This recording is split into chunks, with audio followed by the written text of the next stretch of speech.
All right, welcome. Hello, everyone, and welcome to Shakespeare on Screen. So we're going to be discussing The Bard and all of his, well, not all of his adaptations. If we did all of his adaptations, we'd be here. I don't know. I feel like we'd be here until tomorrow. And I know that we all have work and other things to do. Todd and I have to get up and go to the gym and go vote tomorrow. I'm sure a lot of other people have that on their agenda. And there have been over 400 adaptations of Shakespeare for cinema alone. I don't think we have enough time to talk about all that. So, one of the things we will be talking about is these are specifically adaptations of Shakespeare's work. So, movies about William Shakespeare, like Shakespeare in Love, that will not be discussed. We will also not be discussing the Roland Emmerich film Anonymous because no, I don't, there really is not a lot of support for the Shakespeare was a fraud theory. We're going to be talking about adaptations of Shakespeare's plays and one of the reasons why Shakespeare endures so much, and why Shakespeare is perfect for the cinema. Um, and one of that thing is, as I say right here, Shakespeare's plays have been performed since the 16th century. The Globe Theater is still wait, Todd, is the Globe Theater still standing, or did I make that up? Let me double check. I want to Yeah, no, say that is yes, still but standing, let me right? verify. Yeah, I don't think yeah, the Royal Shakespeare, but there's the Royal Shakespeare Production Company.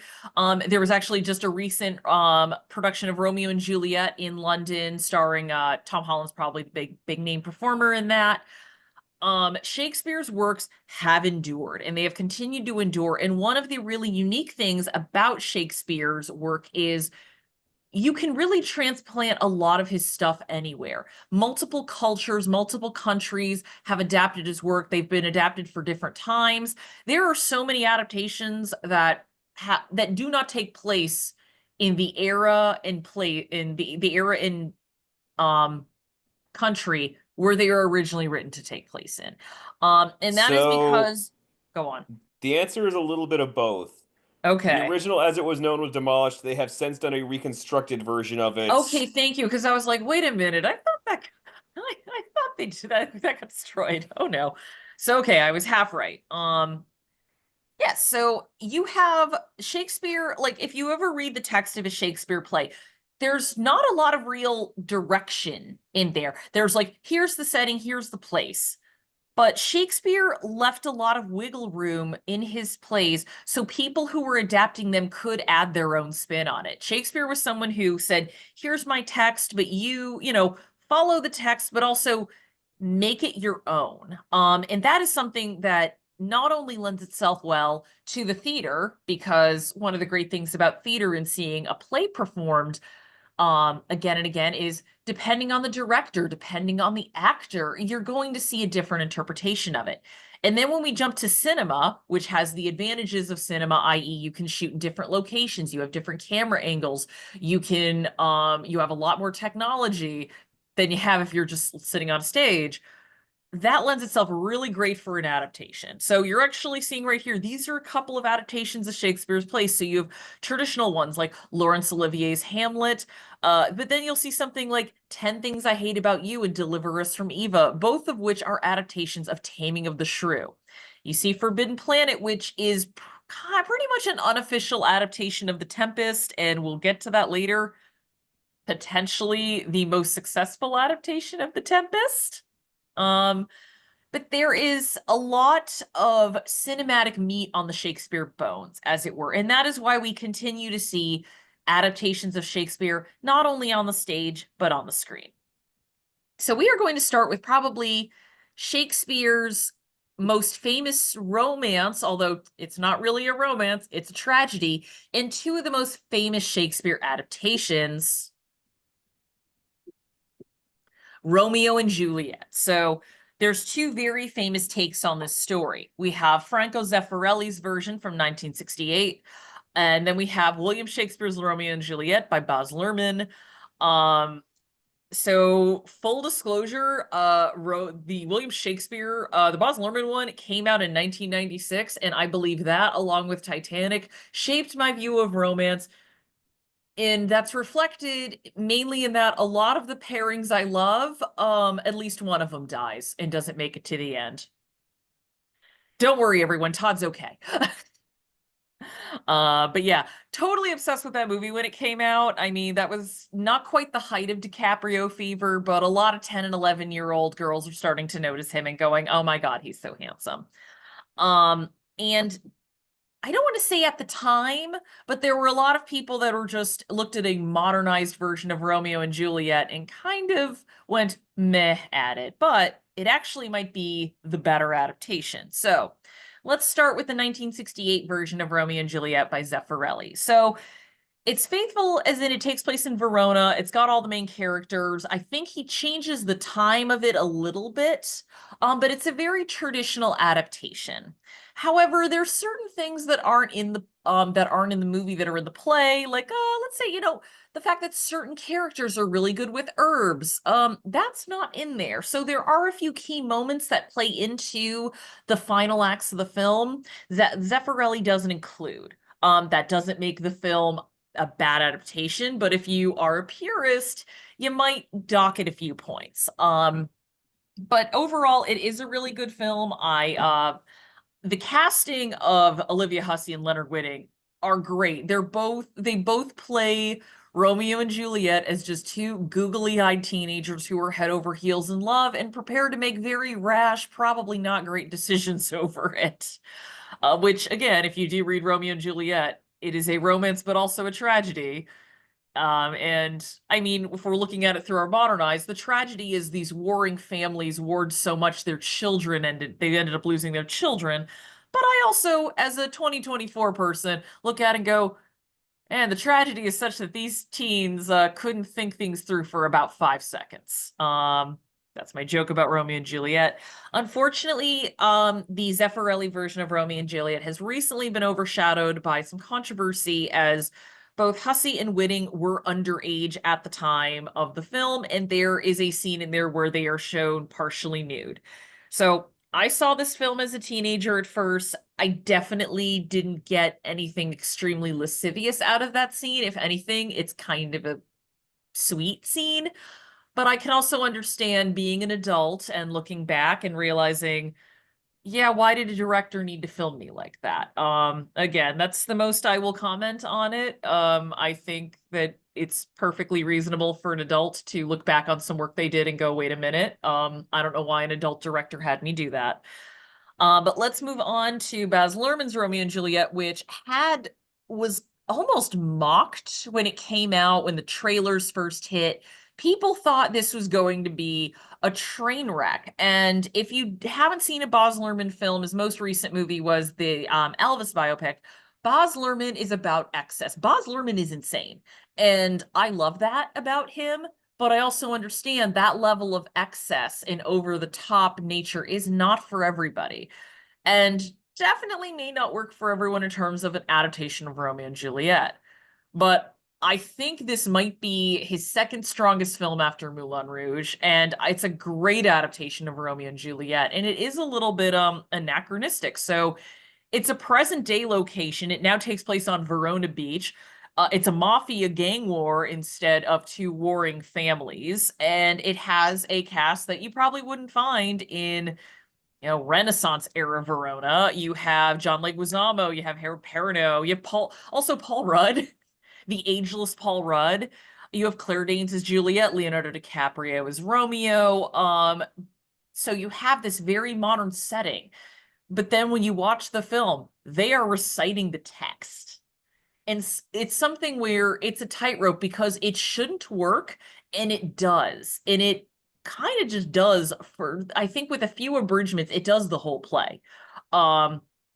I am a huge fan of this adaptation. If this is something that you dismissed offhand, I would really recommend watching it because I look at the Baz Luhrmann version of Romeo and Juliet as this is something Shakespeare would have wanted. He would want a character with such a strange and excessive viewpoint like Luhrmann to take his story and do his own thing with it. And that is what I think makes for some of the best adaptations of Shakespeare is when you truly see not only the power of Shakespeare's words and stories, but you see the personal touch of a director. So the other two stories that are adapted a lot are Macbeth and Hamlet. So we're going to look at some of the adaptations of Macbeth first. These are a few notable ones. So we have the Orson Welles version, Throne of Blood by Akira Kurosawa, Polanski's Macbeth.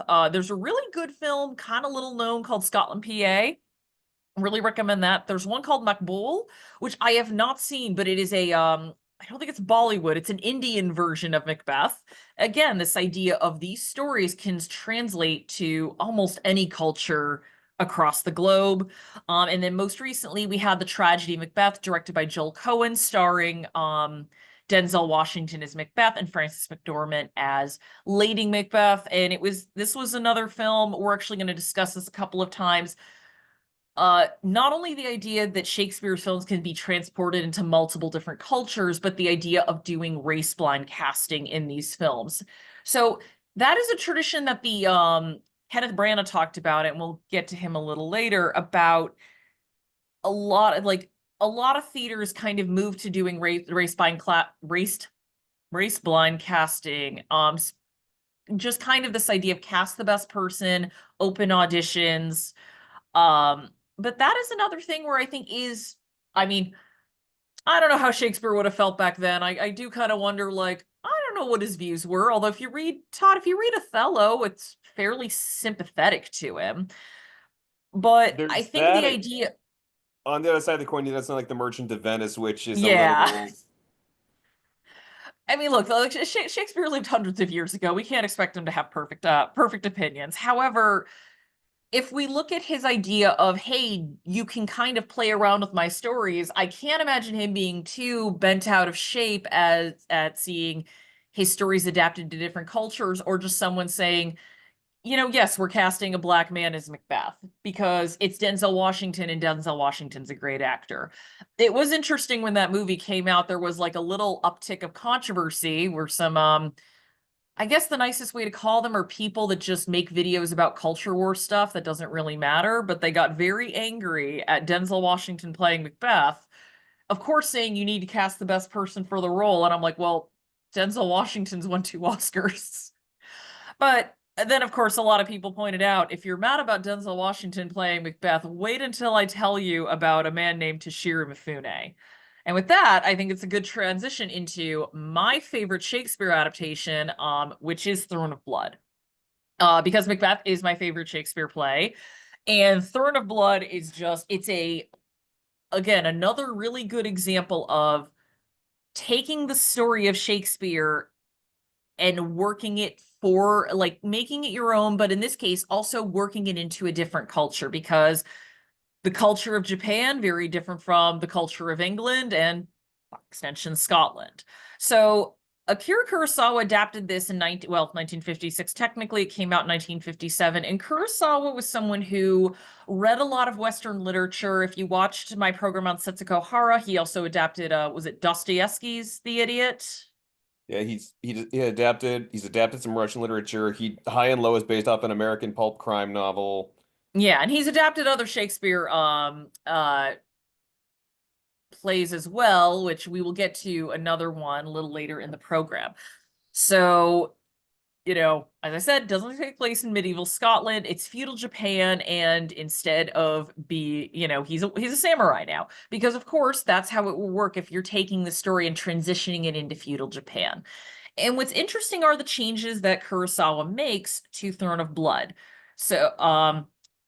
So we don't have the three witches anymore. Japan has witches, but not the way we have witches. Todd, would you like to elaborate on the witches, quote unquote, in Japan, and specifically Throne of Blood? So I think one of the best ways to put this, and it's going off of something that came up in last month's program, is comparatively speaking, Japan is a much more spiritual country, not necessarily like a strictly religious edict way, but there's more belief of like larger amount of idea of things have spirits or there's gods for multiple different things. Yokai is a term that's popular over there, and in that regard, the witch in this case, like it is, it's like the witch isn't as prominent a role. They're there to kind of help set up the story, but they're not. Their prophecy isn't guiding. In this version of the story, the character's name is Washizu, quite to the same extent. We do. One other example is we don't have right before Macbeth kills Duncan, he has the vision of a dagger, which there isn't that in this version. He just if actually the other change that comes with that is instead of Lady Macbeth going okay, man up and do this job. Lord Washizu's wife is essentially going, wait, the warlord is giving you the castle, the same guy you just killed. He's setting you up. Get rid of him Mm. before he gets you. Yeah. And like Throne of Blood, I mean, Macbeth in and of itself is a tale of ambition, but Kurosawa takes it in a, a very different direction in that it is, in a way, a less supernatural story. And as I say at the end, the other big thing in the story that's kind of scrapped is the prophecy. So if spoilers for a centuries old play. Um, there is a prophecy that the witches give Macbeth of no man born of a woman will kill you. So he just basically goes, well, that's impossible. So I'm invincible. Turns out Macduff is like, well, my mother died when I was born, so I was born via cesarean section. She played no part bringing me into the world, and that's how he gets the drop on him. Um, but that does not happen at all in this. If So in Throne of Blood, Washizu is killed by his own troops, and this is a fantastic piece of cinema. I would highly recommend watching Throne of Blood because it's a great film, but if you have to watch, like, if you can just find a clip of some of the final moments of this film, you have to Shiro Mifune running from arrows being fired at him back and forth. And again, this is 1957. You didn't have CGI back then. So what he and Kurosawa worked out was kind of a signal of when he's going to run and where, and then Kurosawa figuring out when I'm going to tell everyone else to fire those arrows so my actor doesn't get hurt and so we get a fantastic shot. And actually, you could, if anyone's seen the Zhang Yimou film Hero, you could argue the end of that movie is somewhat of an homage to Throne of Blood, but it's a fantastic action shot. And again, this is not a straight adaptation of Macbeth. There's a reason it's an adaptation, but it is one of my favorite adaptations of any Shakespeare play. So we're now going to go to a little more traditional adaptation of Macbeth, which is Roman Polanski's adaptation. So this comes at an interesting point in Roman Polanski's both life and career. So you're looking at the timeline, 1971. What happened to Roman Polanski in 1969? Very tragically, his wife, Sharon Tate, along with other people staying at their house, were murdered by the Manson family. And whatever misgivings I have about Roman Polanski after what he did in the 1970s and why he can't come back to America, I think we can all agree that is a horrific thing to have happened to you. And by all accounts, he was very devastated by that situation. And he had wanted to adapt Shakespeare for a while, and Macbeth had interested him. And so he was just someone who's like, I'm just going to keep working, put my grief into my work. So if you watch this adaptation of Macbeth, it is a brutal, bloody, violent adaptation. And when you take into account what he was going through and dealing with and had to see photos of, it all makes a lot more sense. So I remember seeing this in high school and kind of we were all wondering like, why is this so violent? And our teacher said like, well, yeah, his wife was murdered like a year or two ago. He was clearly going through it, making this adaptation. And so that very tragic backstory aside, this also is, I would say, a good adaptation of Macbeth as well. I think some people give it a little bit of a short shrift because of it's produced by Playboy Enterprises. I think they immediately assume this is going to be a more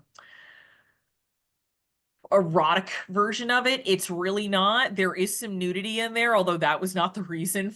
Playboy had nothing to do with nudity for that. That was just something they wrote in there. I mean, in all, in a lot of people's defense, it was the 70s. Just people got naked a lot in movies back then.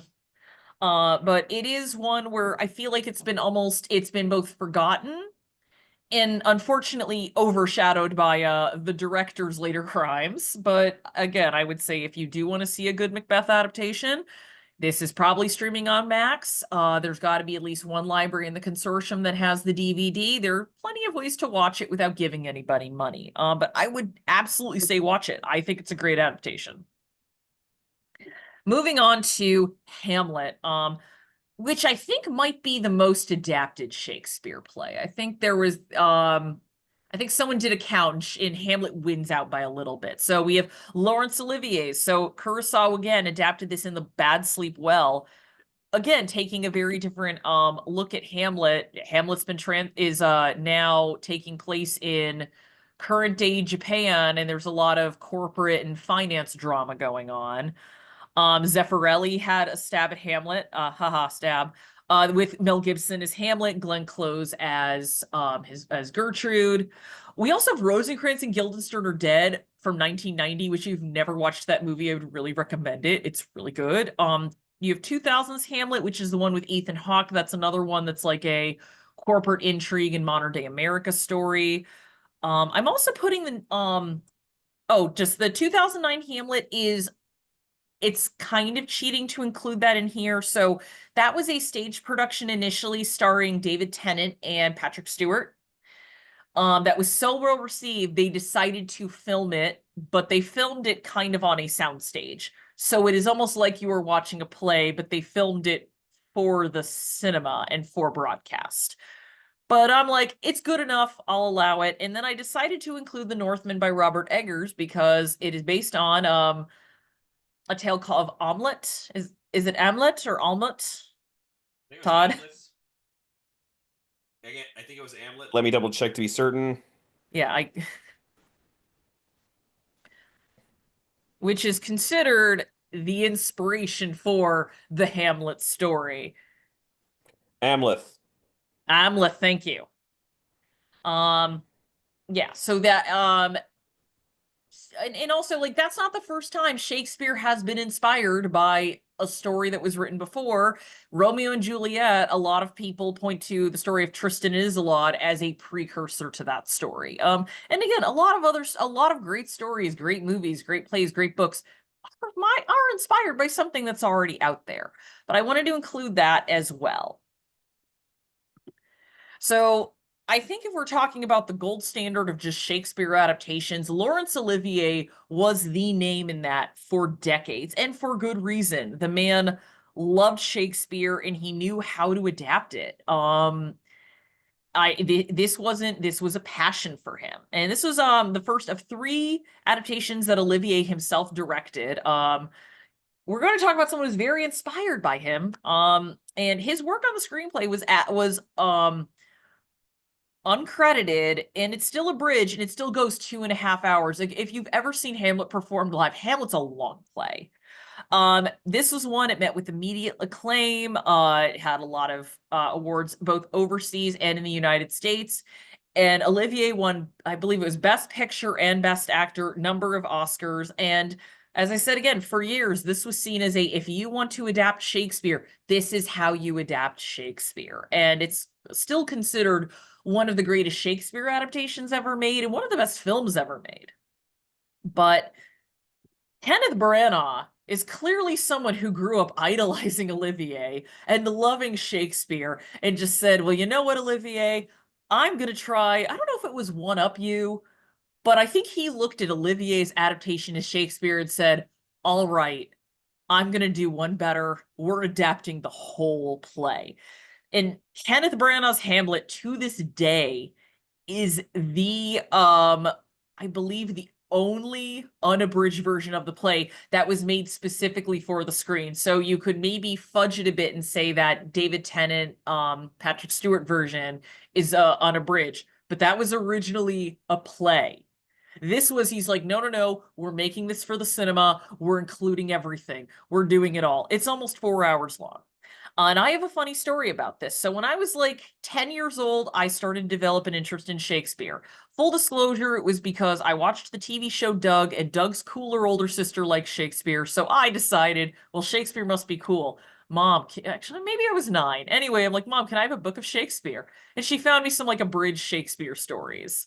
So when Kenneth Branagh's Hamlet comes out, I'm like, Mom, I want to see this. And she's like, well, of course, I will gladly take my 10-year-old daughter to see Shakespeare. She probably saw it as bragging rights a little bit. Like, look at my kid. She's so cultured. And then we get to the intermission of the movie, and my mom's like, hold up, wait, how long is this? And they tell her, they're like, oh yeah, no, this movie's 4 hours long. It's the whole play. And we had to go home because my mom's like, it's a Sunday night and it's 9:30 at night. You need to sleep. I will rent it for you when it comes out. So that was my experience seeing Kenneth Branagh's Hamlet in a theater. I think the other thing she was a little worried about is, ooh, forgot how raunchy this play is and all the jokes in here. I hope my daughter is not understanding a lot of these. But yes, only unabridged version. It is 4 hours long. Definitely didn't help it at the box office, but it made like enough money because, back then people were like, hey, a spectacle that's not just an explosion fest. I will go see this. Um, and it's a fantastic adaptation. Yes, there are changes made. So he now does like 19th century Denmark. It's a lot more opulent. It's a lot more romantic in a lot of the settings. So if you watch the Zeffirelli version of Hamlet or the Olivier version, there's kind of a desolate look to the place. Whereas you can tell in this screenshot, that's not the case with Branagh's Hamlet.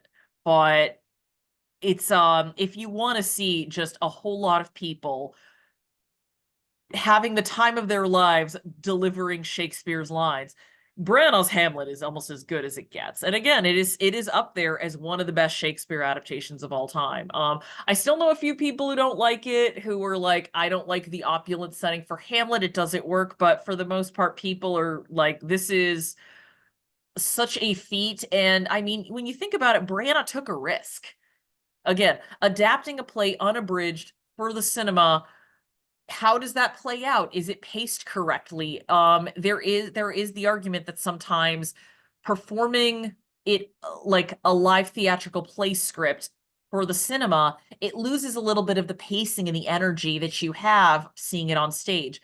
But that is not the case here. So these three names have already come up already: Olivia, Zeffirelli, and Branagh. And I think they're still probably considered to be like the three big names if we're talking about cinematic Shakespeare adaptations. I can't think of anyone else who's kind of come up. I think Branagh was the last person to be like a Shakespeare guy. We haven't had anyone else that recently. I would almost maybe take the argument for Kurosawa, but at the end of the day, it's like, it was just the three films versus Olivier, who was involved in not only adapting his own work, he acted. He narrated Zeffirelli's Romeo and Juliet. He did TV movies. He did stage production. Laurence Olivier lived and breathed Shakespeare, and way few people do. Um, and Zeffirelli was, again, made his directorial debut with Taming of the Shrew, starring Elizabeth Taylor and Richard Burton. Knowing their history, that's an interesting watch. But and then again, Romeo and Juliet, which before the Baz Luhrmann version was the most famous adaptation of that story. He also directed Othello, did an opera version. And then there's Kenneth Branagh, who kind of came in on the heels of Zeffirelli and he did Henry V. He did Much Ado About Nothing, Love's Labored Lost. He did Hamlet. Love's Labored Lost and As You Like It really aren't as good. Sadly, Hamlet, I think, was like the last great adaptation he had. But again, you can't deny that the man loves what he does. He even directed a film about Shakespeare, which he plays William Shakespeare, which I'm like, man, this is some wish fulfillment for Branagh. So now we're gonna look at Shakespeare and teens. So I say this as someone who lived through the late 90s, early aughts, where there was kind of this explosion of Shakespeare for teens. A lot of it was kicked off by the success of Baz Luhrmann's Romeo and Juliet. They realized, oh, the teens are flocking to this movie. Mainly, we were flocking to it because it was like, who's this Leonardo DiCaprio boy? But studios kind of said, hey, they're getting into Shakespeare. Maybe we can see if we can make it work elsewhere. And there were a couple of writers who did that very successfully. So of course there's West Side Story, which is essentially Romeo and Juliet. It's just not called Romeo and Juliet. My Own Private Idaho, very good film by Gus Van Sant, kind of maybe skirting it with the teen a little bit because the character's a little older, but that's a couple of the royal history, so Henry IV and V. Then you have 10 Things I Hate About You, which is a take on Taming of the Shrew. You have the Ethan Hawke version of Hamlet. You have Romeo Must Die, starring Jet Li and Aaliyah, which is not a good movie by any means, but at least it gave us the great song Try Again. You have Get Over It, which I saw in a theater. Not a very good movie. Cisco's in it, if that gives you any idea of the quality, but Kirsten Dunst had to eat. You have O, which is an adaptation of Othello, which not a bad movie, and it was a movie that was unfortunately kind of uh, tanked by current events. So I believe this film was originally supposed to come out in 1999. What happened in April of 1999, Todd? Oh, geez, that's right. That timeline. Columbine happened. Yep. And considering Othello is taking the plot of Othello and placing it in like a private school college setting, um, the producers in the studio just felt, I don't think this is the right time to release this movie, given the actual plot of Othello. So that was pushed back a few years and not really given a wide release either. It's not the best movie. I don't even know if it's an entirely successful film, but it's one where I appreciate, again, I always appreciate a Shakespeare adaptation trying something different with it.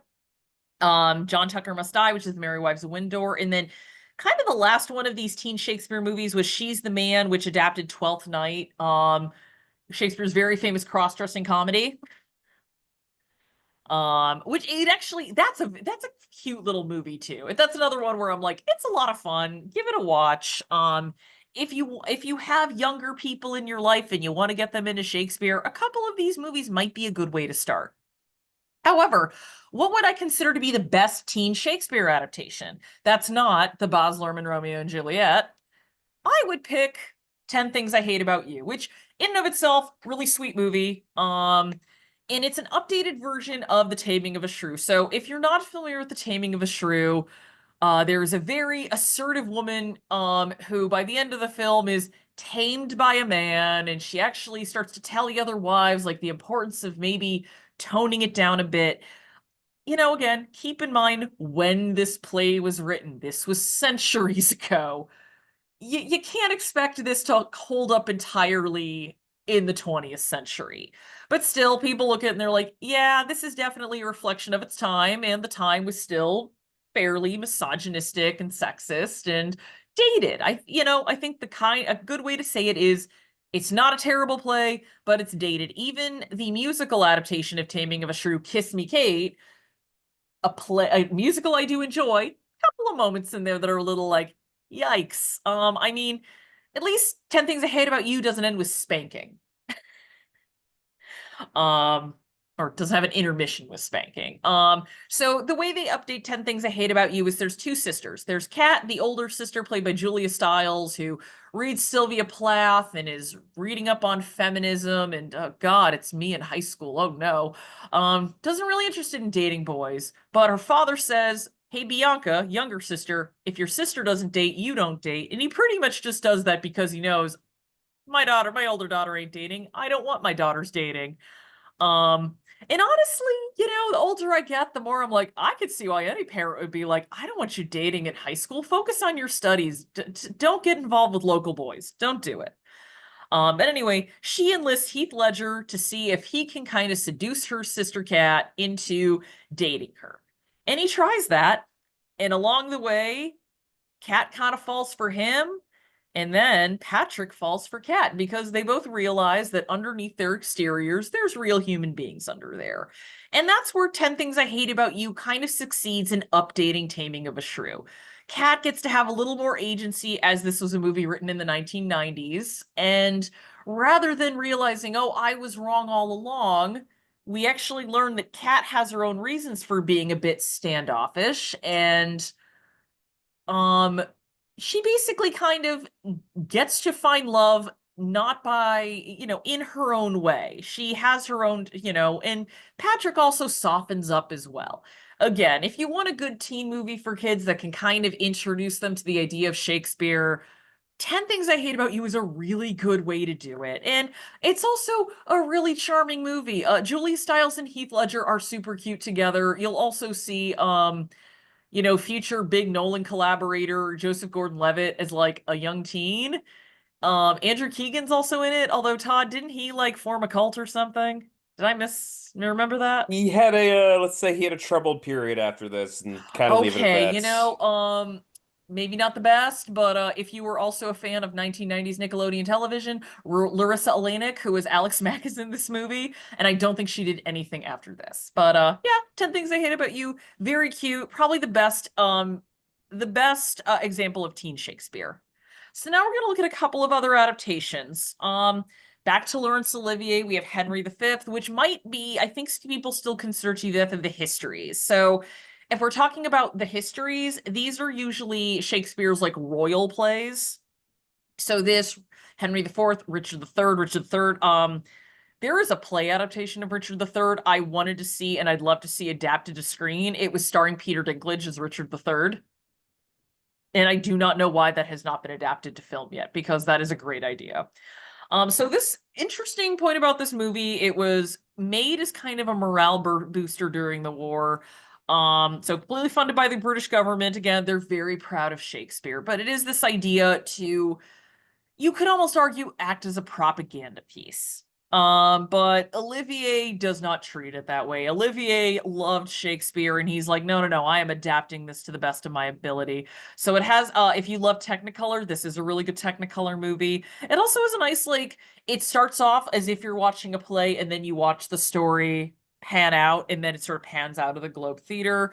The people have talked about as like, well, you know, you have Shakespeare, you have Henry's actions in the play and then the movie definitely takes a softer tone, and that's where I think a lot of the British government funding came in. Again, this was a morale booster for people during the war, the keep calm and carry on. But it is still, again, full disclosure, as much as I love Shakespeare, a lot of the histories do not interest me that much, but this is still one that held my attention. So this is what I would consider to be potentially the best Shakespeare adaptation ever made. And this is Akira Kurosawa's Ron. So in 1985, Kurosawa was getting older. He had had a very rough period professionally in the 1970s, which he almost took his own life over. It was that bad. But in the late 70s, early 80s, he was thrown a lifeline by none other than George Lucas. George Lucas was heavily inspired by his film The Hidden Fortress for Star Wars. And when he heard that Kurosawa wanted to make a film, Kagemusha, and wanted funding and distribution, George Lucas, you know, fault him all you want for the prequels and all of his weird edits to the original Star Wars films. George Lucas used his clout to say, hey, let's help fund this, let's get it distributed. And Kagemusha, also great movie. Late period Kurosawa, like the films he made in the 80s and before his death are like this, Kagemusha, Ron, Dreams, just masterpieces. My gosh, like any filmmaker would love to have this as their late period. And this was also considering we were also seeing other like great directors of the 40s and 50s, like Stanley Donen being reduced to directing like really awful films like Blame It on Rio. Seeing a legend like Kurosawa come back with a great epic film, it was just it's heartening to watch in retrospect. It's also one of the most beautiful movies ever made. I mean, if you can just tell by this one screenshot, the color work on this is beautiful. So let's get back to what Ron actually is. So it's King Lear, but it's also kind of blended with Mori Motonari, who is a power-fueled lord from the 1950s. Todd, what a good way to describe him, be kind of like sort of our founding fathers in that, yes, technically real people, but they've also been kind of mythologized by the culture in a way. That applies to several people from that period. I mean, Yeah. like what? I mean, Nobunaga has basically become like a pop culture figure for how much he's been mythologized over the Well, and years. then there's Shogun, like most Yep. recently, the remake of Shogun. Well, I mean that also I think goes to show that, I mean, because then we can look at Shakespeare's histories. This idea of, yes, these people existed, but they are dramatized in many ways, via by pop culture or sometimes by sort of national culture and stories. I mean, we have the George Washington and the Cherry Tree that's still told in some cases, even though pretty much everyone who's an adult will tell you that really didn't happen. So that's kind of the situation for the Japanese inspiration for Ron. So instead of the three daughters, we have the three sons because, you know, Hidatora is a warlord. Again, if you're going to adapt this to feudal era Japan, this is going to be a place where women really don't have that much value, so it's going to be the sons. And in this case, the main antagonist is Lady Kaede, who is the wife of one of his sons. And she was the daughter of a rival family that was beaten off by Hidatora. So, and I mean, we'll eventually do a program on Kurosawa. Kurosawa and women, I kind of see him as like Scorsese. Not that he doesn't like to write them, he just feels a bit more comfortable writing for men. But whenever Kurosawa had a woman on screen, oh, those characters did not come to play. And Lady Kaede is one of the best antagonists I have ever seen in a film. And her final scene, where she just basically said, "Yep, I played you all, and I've been waiting for this. I don't care what you do. I've gotten my revenge, and I've waited years." Such a great scene. It's just such again, I don't even want to call her a full-out villain, just an antagonist, because she has, you kind of watch it, you're like, I don't know. I get where she's coming from. I mean, But it was critically acclaimed upon its release. It's up there now as one of the best movies ever made. And again, if you want to see a fantastic adaptation of Shakespeare, and just a fantastic movie, do not sleep on Ron. Todd, I know Ron was out of print for a while. We're getting a 4K, correct? Let me see what's going on with that. I will say, as far as to your point about Lady Kaede, in a weird way, she is kind of compared to her stage age, compares the character Edmund the Bastard. She becomes kind of the embodiment of the central through line of Kurosawa's version, which is the idea of basically you built this kingdom on blood and death, and you're now trying to go, oh, we're all gonna get along. And as his younger son puts it, that's not how you taught us. That's not how this works. Hmm. And yes, Yeah. there is a 4K now. Yes, so there's a 4K of Ron. I believe it's got to be streaming somewhere, but there was a while in the like Potato, that's the one. 2010s. Sorry about Oh, that. sorry, yeah, I someone's got it. us. I got it. Okay. Yeah, there was a while in like the late aughts 2010s where you could not find a copy of Ron. There was a Criterion edition that went out of print, but thankfully there is something in print now and you can probably find it on streaming, but do not sleep on this version. It's a great King Lear. Actually, Octavia, who I consider at the reference desk to be our resident English major now, she said, I actually like this movie more because I don't like King Lear as a play, but this movie made me care about the story of King Lear. So even if you're not big on King Lear, absolutely watch this film. So this might be one of the most underrated adaptations of Shakespeare, of a Shakespeare play. And it might be because the play it's adapting is not a very fun play. So this is Titus Andronicus. And if you've never read Titus Andronicus, Todd, would you like to talk about Titus Andronicus? There is a popular phrase people have put over the years. Therefore, people have half tongue in cheek, half sincerely said Titus Andronicus is Shakespeare's attempt at writing a slasher story. Yeah, it is. Yeah, it's a wild play. I was talking to Octavia and I was like, man, Titus is such a good story because it is brutal and wild. And she goes, well, I mean, to be fair, Titus Andronicus is a wild play. And she is correct. Also, So Shakespeare, it is over the top vengeance. yeah, it's man, you think Macbeth could get bloody and gory? Wait until you read Titus Andronicus.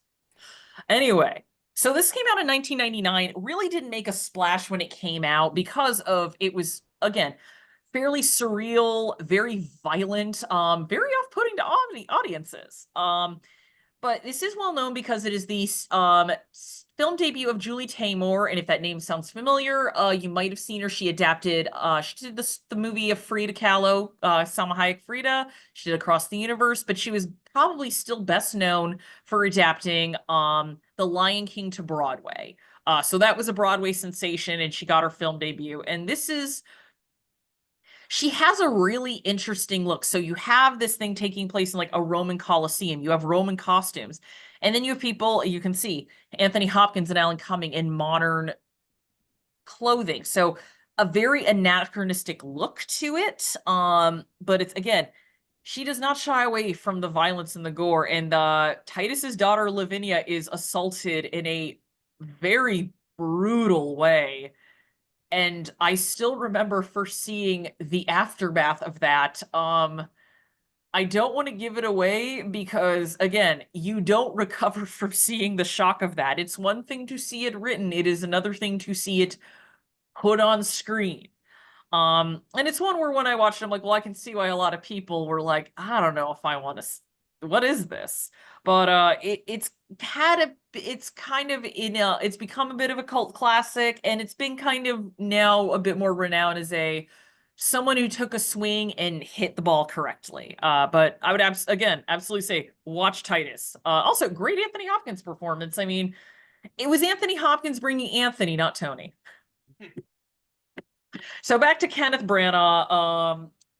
So, clearly he loves to do the dramas, but he's also really good with the comedies. And if you want just a good rom-com movie, his Much Ado About Nothing is really good. And again, he did, you notice Denzel Washington's in it. He and Keanu Reeves play brothers, or in this case, he's like half brothers.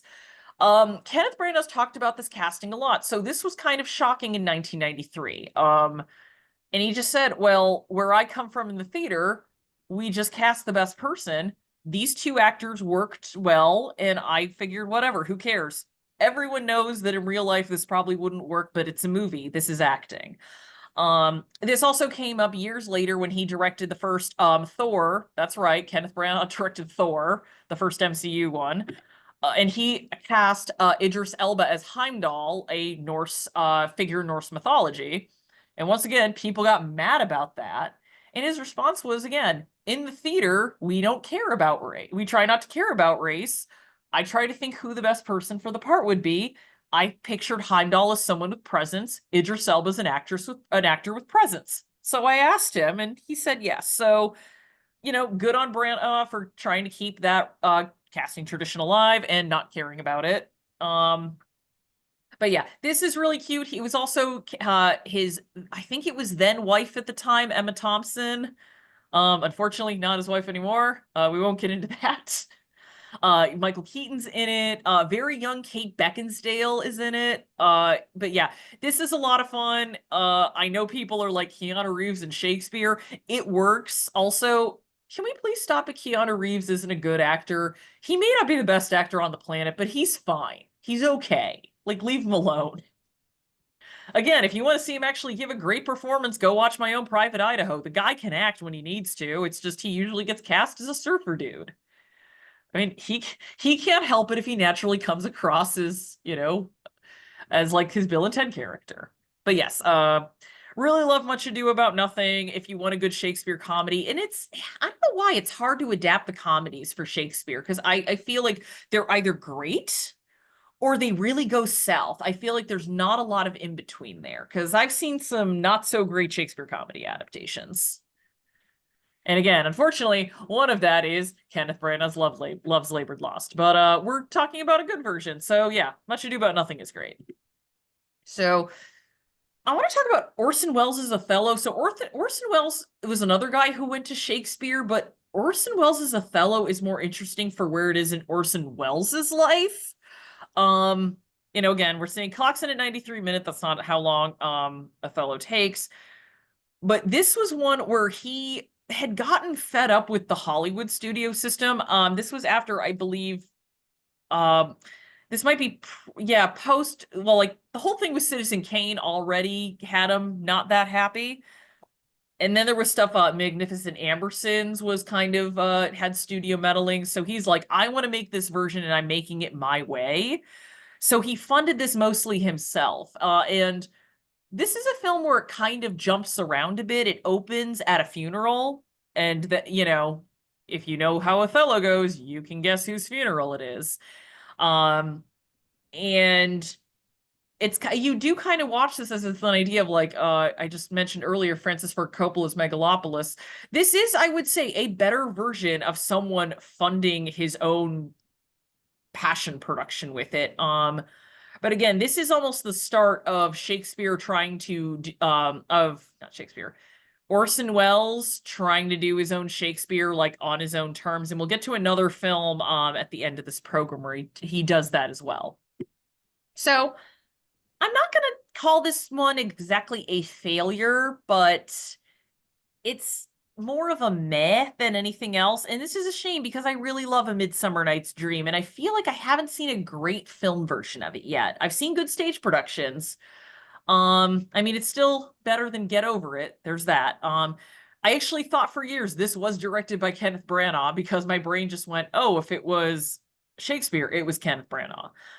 But it's Midsummer Night's Dream. It's now 1890s Italy, and you have such a good cast. You have Kevin Kline, you have Stanley Tucci, you have Michelle Pfeiffer, and for whatever reason, it just doesn't completely work. Like the performances are good, it just doesn't completely come together. And as I said, it doesn't have the magic of the play. And if you have a story like A Midsummer Night's Dream and you don't feel the magic there, it's a little like, well, what are we doing here? What's the point of this? And again, it's a shame because you have a story like Midsummer Night's Dream where you have fairies, you have imps, you have a lot of like paint and costume stuff. That should work really well, and I have yet to see it really adapted in a way that works. I mean, maybe there's one out there that I haven't seen yet. But I was very excited when this came out. I remember being really bummed when I eventually watched it. I was like, "Oh, that was just okay." So, and finally, we are going to get into one I would consider a miss, and it breaks my heart because I love The Tempest. I remember first reading the story. So the book I got wasn't the plays itself because they knew that a kid probably couldn't read Shakespeare's prose, but it was a basically a telling of all the a couple of Shakespeare's famous stories. And one of them was The Tempest, and I loved that story immediately. And I feel like The Tempest has also been attempted to be adapted a number of times, and none of them have worked. There is Prospero's books. That was Peter Greenway, I believe. Yep. People have argued for as an adaptation, but then other people have argued against. But this was Julie Taymor, going back to Shakespeare, trying to adapt The Tempest. So we have Helen Mirren as Prospero. So in the original play, Prospero was a man. She decided to just have Helen Mirren be Prospero. And again, no one who actually knew Shakespeare cared because it's like, it's Shakespeare, you can play around with it. Also, this was 2010 before people started getting really mad about that stuff.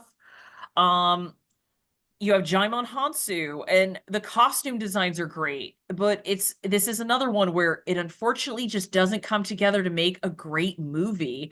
And again, it's a bummer because if you look at this movie and look at like the staging of it and the shots and all the production design, this looks killer. And then it's like, oh, it's such a letdown. So yeah, this, if I had to say, is probably the most personal miss for me. It would be The Tempest. And I say here, if you want what is arguably the best Tempest adaptation, it is Forbidden Planet, which is a dinky little sci-fi film from the 50s. But if you watch that movie and you know The Tempest, oh boy, does that movie follow the plot of The Tempest very, very closely. But yeah, this was a personal bummer for me because I really wanted this movie to be great. And again, I don't know what it is about there's certain Shakespeare stories that seem to just not really have good adaptations. It's just someone hasn't cracked the code yet. And again, bums me out. So finally, we're going to talk about Chimes at Midnight, which is another Orson Welles take on Shakespeare. This was another one that he kind of put a lot of his own money into. But it's not your traditional Shakespeare adaptation. So Todd, would you like to talk about Chimes at Midnight? Because I know you wanted to put this in the program. So I will start off by saying we're talking about Orson Welles' passion projects. This is one which he had been chasing for a lot of his life. This first started as like a stage production. Actually, there were two stage productions. There was one called The Five Kings, which kind of had that similar idea of we're going to mix and match parts of his historical plays. Then it became a stage version of what became closer to Chimes at Midnight. And finally, there is what he has done here, which is he has teased out a thread between all these plays, specifically focusing on the supporting character of Falstaff, who he kind of felt in several cases was kind of I wouldn't say maligned, but he kind of felt like people oversimplified because you tell a lot of people about Falstaff, they associate him as this very, very big, fat, jolly kind of. It's like kind of a ne'er-do-well, almost a rascally type of character. Wells actually, the way he kind of frames him in Chimes at Midnight, yes, some of that's there, but the story is ultimately a tragedy for him because it's the idea of he presents Falstaff as, yeah, he is the young Henry V's kind of ne'er-do-well buddy, and it eventually comes to the point where Prince Hal has to grow up and he has to start realizing, I can't have this guy in my life anymore. It's, and again, it is one where for years this was, it opened to decent reviews, but it was like it wasn't seen at the level of something like an Olivier, and it was off the radar for a while. This Criterion version that was up from a remaster when it came out in like 2016, and for years, Wells considered like one of his best movies. Like this was one of his favorites. This was one of the ones he was proudest of. So the fact it was kind of off the radar for a while, there's a bit of a shame. Yeah. Well, and again, like, if we're talking about how malleable Shakespeare is in terms of something you can adapt, this is a perfect example of really going the next level. And again, finding this through line between multiple plays and making your own story. I mean, I would almost argue Shakespeare himself might at least appreciate it.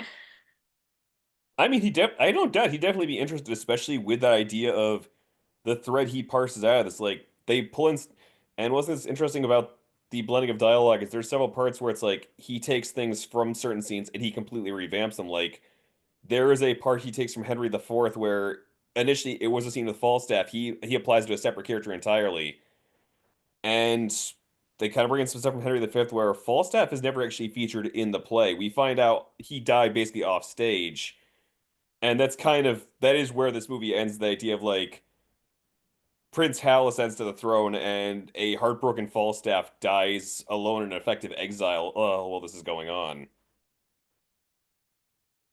Again, it's one of those where this is spoilers for centuries old plays, but it is well worth I seeking know. out. It's both I where know that there's some stuff I'm like I don't want to spoil. Like again, Titus Andronicus isn't as well known, so I'm like, no, no, no. You I want the shock there. And there's other stuff where it's like, come on, everyone knows these stories. yeah, this is actually one where it's like both just as a both faithful and yet different take on Shakespeare and just as a really well made production. This is worth seeking out.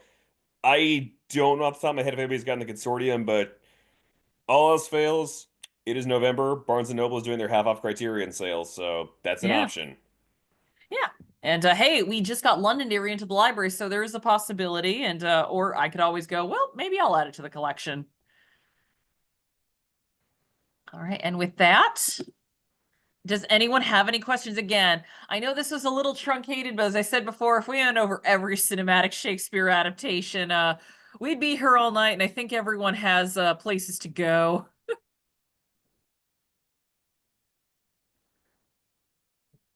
All right. Does anyone have any questions?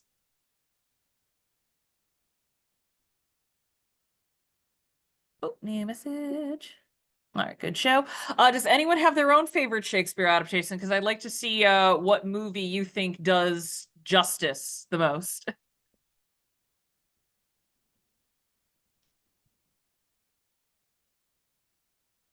Or does anyone think I'm wrong and think that there is that the Baz Luhrmann Romeo and Juliet is terrible? Because I've had people tell me I'm insane, and I'm like, no, it actually is really good. It's the anachronism works. Apparently, I kind of thought the general consensus had come around on that one. It had. I am old enough to remember the initial the initial like, oh no, people didn't like this. So but yeah. Um, I hope we'll see everyone next month when we're talking about 25 years later, the year 1999 in cinema. We will be talking about American Beauty. We will be talking about Fight Club. We'll be talking about Wild Wild West. We'll be talking about The Phantom Menace, and we will be talking about a little movie that changed everything called The Matrix. So I hope I will see you then and have a great night.